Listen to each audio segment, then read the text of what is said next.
नमस्ते स्टूडेंट्स। हम अपना जो चैप्टर 13वां चल रहा है बीमा, उसमें हम पढ़ रहे थे। हमने पिछले अपने जो क्लास थे उसमें हमने पढ़ा था बीमा के प्रकार।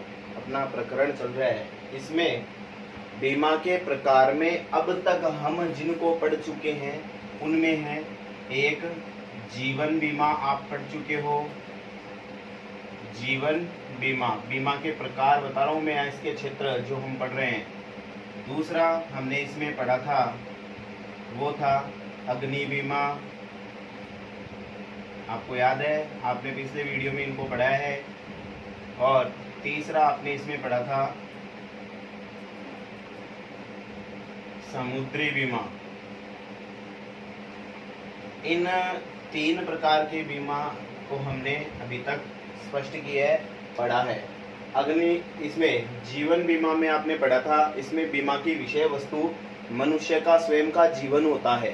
बीमा की विषय वस्तु जिसका बीमा किया जाता है वह वस्तु होती है, वो बीमा की विषय वस्तु होती है। तो यहाँ मानव का स्वयं का जीवन जीवन बीमा की विषय वस्तु है। मैंने आपको बताया था कि पशु का जीवन इस श्रेणी में नहीं आता है, वो फिर पशुधन बीमा में हम पढ़ेंगे, उसमें आएगा। यहाँ मनुष्य का ही बीमा होगा केवल। तो जीवन बीमा मनुष्य अपना या अपने किसी प्रियजन का जिसमें उसका बीमा योग्य हित है उसका बीमा करवा सकता है। अग्नि बीमा में अपनी किसी संपत्ति को अग्नि से होने वाले नुकसान से सुरक्षा प्रदान करने के लिए अग्नि बीमा करवाया जाता है। अग्नि बीमा क्षति पूर्ति का बीमा होता है। इसमें जितनी क्षति होती है उसकी पूर्ति करने का बीमा कंपनी वचन देती है, वास्तविक जितनी क्षति होगी। इसी प्रकार समुद्री बीमा हमने पढ़ा था कि समुद्री जो यात्राएं होती है, जहाँ से माल एक देश से दूसरे देशों में पहुंचाया जाता है, उस समय बहुत सारी जोखिमें उत्पन्न होती है। तो इसलिए समुद्री बीमा में बीमा किया जाता है 3 विषय वस्तु का। यहाँ बीमा की विषय वस्तु 3 हो जाएगी। एक जहाज का बीमा, एक उसमें लदे हुए माल का बीमा, और एक किराया यानी कि भाड़ा, इसका बीमा। तो यहाँ तक हमने इसको पढ़ा था। अब हम बीमा का जो क्षेत्र में आगे पढ़ रहे हैं, क्षेत्र या प्रकार आप बोल सकते हो अगला, वो है सामाजिक बीमा। आज अपन यहाँ सामाजिक बीमा का अध्ययन करेंगे। ये बीमा का एक महत्वपूर्ण क्षेत्र है या प्रकार है। इसके भी कई आगे ना आप इसके पॉइंट पढ़ोगे, इसके और प्रकार हैं। आइए हम सामाजिक बीमा क्या है उसको एक बार समझ लेते हैं। ध्यान से सुनिए, सामाजिक बीमा क्या है। सामाजिक पूरे समाज के बारे में सोचते हुए सरकार द्वारा इस प्रकार की बीमा योजनाएं हैं वो लागू की जाती है। क्या होता है इसमें, समाज के निम्न व बेसहारा वर्ग को आर्थिक सुरक्षा प्रदान करने के लिए सामाजिक बीमा योजनाओं का विकास किया गया है। वर्तमान में सरकार जन कल्याण की भावना एवं कमजोर वर्ग के उत्थान हेतु सामाजिक बीमा योजनाएं प्रारंभ। सामाजिक बीमा को स्पष्ट करते हुए, परिभाषित करते हुए राष्ट्रीय श्रम आयोग ने स्पष्ट किया है कि सामाजिक बीमा क्या है। तो राष्ट्रीय श्रम आयोग द्वारा बताई गई सामाजिक बीमा की जो परिभाषा है, उस परिभाषाओं का हम यहाँ अध्ययन कर रहे हैं। उस परिभाषा का ध्यान से सुनिएगा। इन्होंने यानी इस आयोग ने, राष्ट्रीय श्रम आयोग ने बताया है सामाजिक बीमा योजना। सामाजिक बीमा योजना वह योजना है, सामाजिक बीमा वह योजना है जो अल्प आय, जिनकी आय बहुत कम होती है, अल्प आय वर्ग के लोगों, कम आय वाले जो वर्ग के लोग हैं उन लोगों को अधिकार पूर्वक वह राशि, अधिकार पूर्वक वह राशि लाभ के रूप में प्रदान करती है।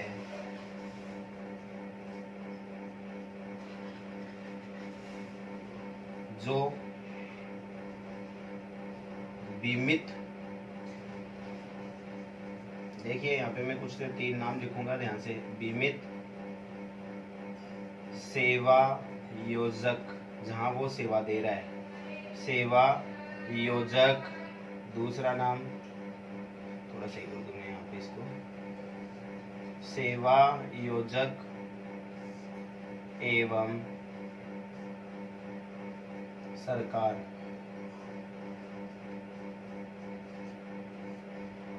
के अंशदान से, के अंशदान से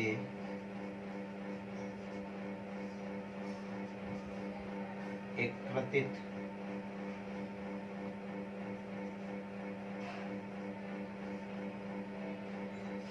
होती है। जी समझिएगा इसको। राष्ट्रीय श्रम आयोग ने सामाजिक बीमा को स्पष्ट करते हुए बताया है, सामाजिक बीमा वह योजना है जो समाज के अल्प आय वर्ग के लोगों, समाज के अल्प आय वर्ग के लोगों को अधिकार पूर्वक, यानी कि ये उनका अधिकार है, अधिकार पूर्वक वह राशि लाभ के रूप में प्रदान करती है। अब कौन सी राशि?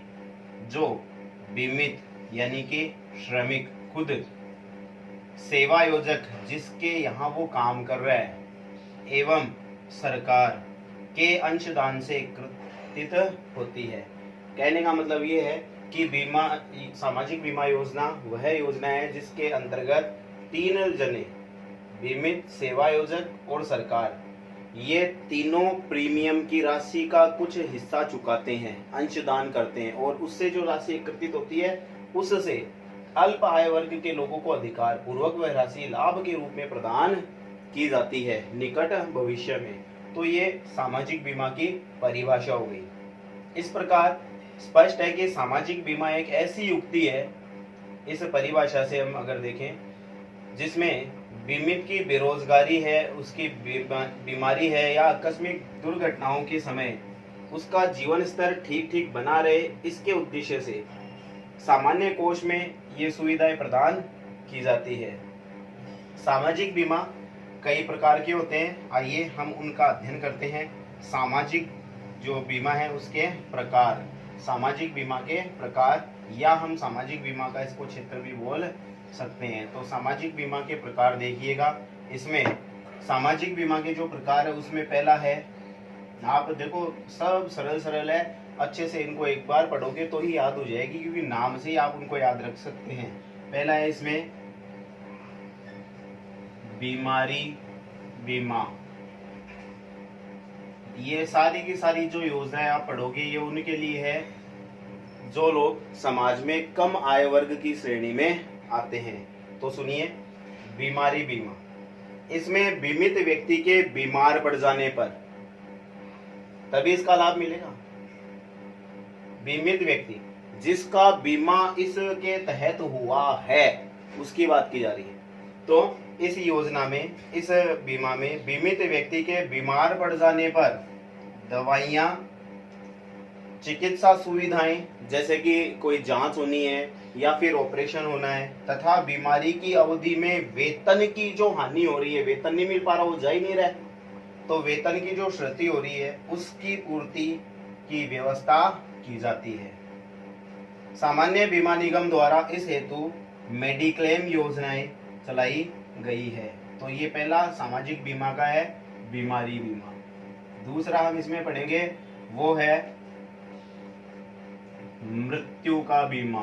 अब मृत्यु बीमा में देखिए, जो बीमित है उसकी मृत्यु हो जाए तो उसको तो लाभ नहीं मिलेगा, लेकिन उसके ऊपर आश्रित जो परिवार के अन्य सदस्य है उनको लाभ मिलता है। अब ये कब होता है, ध्यान से सुनिए। मृत्यु बीमा में क्या है, इसमें बीमित की कार्य के दौरान मृत्यु हो जाने पर, अगर वो कार्य स्थल पर कार्य कर रहा है, उस दौरान उसकी मृत्यु हो गई, तो कार्य स्थल पर मृत्यु के दौरान उसके आश्रितों को पूर्ण या आंशिक रूप से एक धनराशि प्रदान की जाती है। और इस प्रकार नियोक्ता, मतलब कि नियोक्ता जो मालिक होता है, जो श्रमिकों को काम पे रखता है, नियोक्ता अपने कर्मचारियों का मृत्यु बीमा करवाकर, उसमें अंशदान वो भी दे सकता है कुछ, तो मृत्यु बीमा उनका करवाकर अपने दायित्व का हस्तांतरण बीमाकर्ता को करता है। सुनिए, एक व्यक्ति अगर किसी के यहाँ काम कर रहा है और वहां कार्य के दौरान अगर श्रमिक की मृत्यु हो जाती है, तो जो नियोक्ता है, उस नियोक्ता का दायित्व बनता है कि वो उसके परिवार को आर्थिक सहायता प्रदान करे। तो क्या है कि नियोक्ता इस चीज से बचने के लिए उनका मृत्यु बीमा करवा देता है अपने श्रमिकों का, जो वहां पे निर्धारित निश्चित श्रमिक है उनका, जो कभी कभार आते हैं उनका नहीं, जो परमानेंट है उन श्रमिकों का मृत्यु बीमा करवाया जाता है। और ऐसा करके नियोक्ता अपने दायित्व को बीमा कंपनी को हस्तांतरित कर देता है। तो ये मृत्यु बीमा। तीसरा यहाँ पढ़ेंगे हम, वो है असमर्थता का बीमा। असमर्थता का बीमा। अब असमर्थता बीमा सुनिए, कार्य स्थल पर कार्य के दौरान अगर मृत्यु होती है तो मृत्यु बीमा, लेकिन मृत्यु नहीं हुई, दुर्घटना में जो श्रमिक है वो अपंग हो गया, या तो पूर्ण रूप से या आंशिक रूप से। पूर्णतः अपंग होने का मतलब है कि वो आगे भविष्य में अब काम नहीं कर सकता लेकिन जिंदा है, ठीक है। और पूर्ण नहीं है, आंशिक रूप से है, मतलब उसका कोई एक अंग जैसे कि हाथ कट जाना, तो अब उसका कार्य क्षमता है वो कम हो गई, कार्य अभी भी करेगा। तो दोनों प्रकार के, कारखाने में दुर्घटना के समय किसी कर्मचारी के कार्य करने में या तो पूर्ण रूप से या आंशिक रूप से असमर्थ हो गया, अपंग हो गया हो, तो ऐसी स्थिति में क्षतिपूर्ति का प्रावधान इस बीमा के अंतर्गत होता है। यद्यपि श्रमिक क्षतिपूर्ति अधिकार के अनुसार यह दायित्व सेवायोजक का होता है, जिसके यहाँ वो काम कर रहा है, ये उसका दायित्व होता है, किंतु नियोक्ता इस प्रकार का बीमा करवाकर अपने दायित्व को बीमा कंपनी को हस्तांतरित कर सकता है। इसमें चौथा है वो है बेरोजगारी बीमा।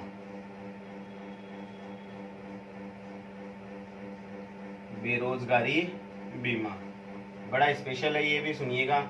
एक श्रमिक वर्ग है, मान लो आज वो काम कर रहा है, लेकिन आगे भविष्य में किसी भी कारणवश वो कुछ समय के लिए काम नहीं कर पा रहा है, बेरोजगार हो गया कुछ समय के लिए, कुछ विशेष समय के लिए। मान लीजिए जैसे वो बीमार हो गया, अब बीमार हो गया और कोई गहन बीमारी है, तो उसका इलाज कराने में और मान लो उसको 6 महीने लग गए, 6 महीने उसके पास काम नहीं रहा, तो वो बेरोजगार है इस समय के दौरान। ऐसे कई अन्य कारण हो सकते हैं। तो वो किसी कारण से जब बेरोजगार हो जाता है, तो जब वो बेरोजगार हुआ है तब से लेकर जब तक उसको आगे रोजगार नहीं मिलेगा, तब तक आर्थिक मदद, आर्थिक सहायता प्रदान की जाती है। इसके लिए करवाया जाता है बेरोजगारी का बीमा। कुछ विशिष्ट कारणों से बीमित बेरोजगार हो जाता है, तो उसके पुनः रोजगार मिलने तक की अवधि के लिए आर्थिक सहायता उसको दी जाती है। तो ये हो गया बेरोजगारी का बीमा, कि वो बेरोजगार नहीं है, रोजगार में है, लेकिन कुछ विशिष्ट कारणों से, जैसे कि मान लीजिए कारखाना स्थानांतरित हो रहा है दूसरी जगह, अब श्रमिक वर्ग है, उनको तो जब वो काम करेंगे तो ये तनख्वाह मिलेगी, तो उनके पास नहीं है, वो बेरोजगार हो गए, और अगले उनको मान लो कि कब मिलेगा रोजगार अभी निश्चित नहीं है, तो ये बेरोजगारी बीमा उस समय के लिए होता है, ये आर्थिक सहायता प्रदान करता है। पांचवा अपना इसमें पॉइंट आएगा, वो आएगा वृद्धावस्था। वृद्धावस्था सब जानते हो आप, नाम पहली बार नहीं सुना है आप, यानी कि बूढ़ा होना, जब बूढ़े हो जाते हैं। तो इस प्रकार के जो बीमा है, इस बीमा में बीमाकर्ता कौन होता है? बीमा कंपनी। तो बीमा कंपनी बीमित को या उसके आश्रितों को एक निश्चित आयु के बाद, जब बीमित की एक आयु है वो आयु पूर्ण हो जाए, जैसे कि मान लीजिए कि तय की गई है 70 वर्ष की आयु उसकी हो जाए, ठीक है, तो उस आयु के पूर्ण होने पर वित्तीय सहायता प्रदान करता है। यह बीमित को वृद्धावस्था में सहायता पहुंचाने की एक योजना है। इस प्रकार आपने सामाजिक बीमा के जो प्रकार है वो पढ़े। एक बीमारी का बीमा कि जो निम्न आय वर्ग है वो मान लो बीमार हो जाए तो उसकी दवाइयाँ हैं, या बीमारी पे होने वाली जो अन्य खर्चे हैं, जैसे चिकित्सा सुविधा पर, जैसे ऑपरेशन होना है, कोई जांच होनी है, तो उसके लिए तो ये बीमारी बीमा, इसके लिए मेडिक्लेम योजनाएं चलाई जाती है। मृत्यु बीमा, कार्य स्थल पर श्रमिक की मृत्यु हो जाए तो उसके आश्रितों को आर्थिक सहायता प्रदान की जाती है, इसके लिए मृत्यु बीमा करवाया जाता है। नियोक्ता या सेवायोजक ये बीमा करवाकर अपने दायित्व का हस्तांतरण बीमा कंपनी को कर देता है। ऐसे ही आपने असमर्थता का बीमा पढ़ा है कि एक श्रमिक कार्यस्थल पर कार्य के दौरान किसी दुर्घटना के कारण अपंग हो गया, पूर्ण हो गया या आंशिक रूप से वो काम करने में असमर्थ हो गया, तो उसको और उसके परिवार को आर्थिक सहायता प्रदान की जाती है, असमर्थता का बीमा। बेरोजगारी बीमा के तहत कि किसी विशिष्ट कारण से अगर कोई श्रमिक एक निश्चित समयावधि के लिए बेरोजगार हो जाता है, तो जब तक उसको अगला रोजगार नहीं मिलेगा तब तक उसको आर्थिक सहायता प्रदान की जाती है। वृद्धावस्था में आपने पढ़ा है कि जो बीमा करता है वो बीमित या उसके आश्रित को एक निश्चित आयु के बाद वित्तीय सहायता प्रदान करता है, और यह वृद्धावस्था में सहायता पहुंचाने की एक विशिष्ट योजना है। तो सरकार की सामाजिक न्याय की विचारधारा के प्रचार प्रसार के कारण वर्तमान में हमारे देश में सरकार ने विभिन्न वर्ग में बोल रहा हूं, ध्यान से सुनिए। एक तो है जैसे कि कुली वर्ग, कुलियों, ऐसे ही रिक्शा चलाने वाले रिक्शा चालक, भूमिहीन मजदूर, सफाई कार्य में लगे जो मजदूर है वो, कारीगर, हस्तशिल्पी आदि समाज के कमजोर वर्ग के लिए विभिन्न बीमा योजनाएं प्रारंभ की गई है, जिनमें केवल नाम मात्र का प्रीमियम देना पड़ता है, केवल नाम मात्र का प्रीमियम देना पड़ता है। और कुछ योजनाएं तो ऐसी है जहां पर श्रमिक को, यानी ये जो नाम आए हैं, कुल्ली है, रिक्शा चालक है, कारीगर है, हस्तशिल्पकार है, तो इनको कई योजनाएं तो ऐसी है जिनमें इनको प्रीमियम भी नहीं देना पड़ता, बस इनको अब एक फॉर्म भरना पड़ता है और ये इस बीमा का लाभ ले सकते हैं। तो इस प्रकार आपने सामाजिक बीमा के ये प्रकार पढ़े हैं। सरकार इन योजनाओं पर बजट बनाती है अच्छा, और खर्च भी करती है, सामाजिक सुरक्षा से जुड़ी हुई ये योजनाएं होती है। हम इनको एक बार फिर आगे सामाजिक योजना में पढ़ेंगे बाद में। अभी के लिए इतना ही। सामाजिक बीमा आपने पढ़ा है। एक प्रकार का और अपना इसमें रह गया है बीमा, वो है विविध बीमा, जो अपन अपनी अगली क्लास में इसको पढ़ेंगे। धन्यवाद।